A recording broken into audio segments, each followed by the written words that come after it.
South Africa, এই ব্যাপারে 1 নম্বরে আছে সাউথ আফ্রিকা। মাত্র 25% মহিলা এখানে নিজেদের সুরক্ষিত বলে মনে করেন। শুধু মহিলাদের উপর হওয়া অপরাধ নয়, অন্যান্য অপরাধের ক্ষেত্রেও সাউথ আফ্রিকা উপরের দিকেই আছে। পাশাপাশি যৌন হেনস্থা, রেপ ও মহিলাদের হত্যার ক্ষেত্রে এরাই পৃথিবীতে 1 নম্বর। ব্রাজিল, ফুটবলের দেশ ব্রাজিলের কিন্তু মহিলা সুরক্ষার ব্যাপারে যথেষ্ট বদনাম আছে। মাত্র 28% মহিলা এখানে সুরক্ষিত। স্থানীয় বাসিন্দা তো বটেই, বিদেশি মহিলা টুরিস্টদেরও এখানে নির্মমভাবে হত্যা করা হয়, কোনো বিচারও হয় না। রাশিয়া, এই নামটা বেশ অবাক করার মতো, কারণ রাশিয়া একটা প্রথম বিশ্বের উন্নত দেশ, কিন্তু এখানেও মহিলারা সুরক্ষিত নয়। বিশেষ করে কর্মক্ষেত্রে যৌন হেনস্থা একটা সাধারণ ব্যাপার। মহিলা সুরক্ষায় কড়া আইন আছে, কিন্তু বাস্তবে কিছুই কাজে আসে না। মেক্সিকো, আমেরিকার প্রতিবেশী দেশ মেক্সিকো, এখানে মাত্র 33% মহিলা নিজেদের সুরক্ষিত বলে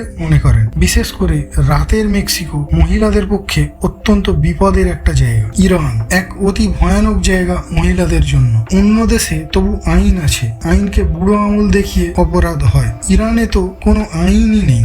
জেন্ডার গ্যাপ ইন্ডেক্সে ইরান বিশ্বে প্রথম। আন্তর্জাতিক সংবাদ মাধ্যমে প্রায় এসব খবর আমরা দেখতে পাই। আর একটা কথা না বললেই নয়, এসব লিস্ট বানানো হয়েছে নথিভুক্ত হওয়া বা আন্তর্জাতিক সংবাদ মাধ্যম বা সার্ভে এজেন্সির নজরে আসা অপরাধের ভিত্তিতে। আফ্রিকার বিভিন্ন দেশ, মধ্যপ্রাচ্যের যুদ্ধ বিধ্বস্ত দেশ, আরো অনেক তৃতীয় বিশ্বের দেশ যেখানে অপরাধের কোনো হিসাব নেই, কোনো খবরই পাওয়া যায় না। এসব ধরলে এই লিস্টটা অন্যরকম হবে।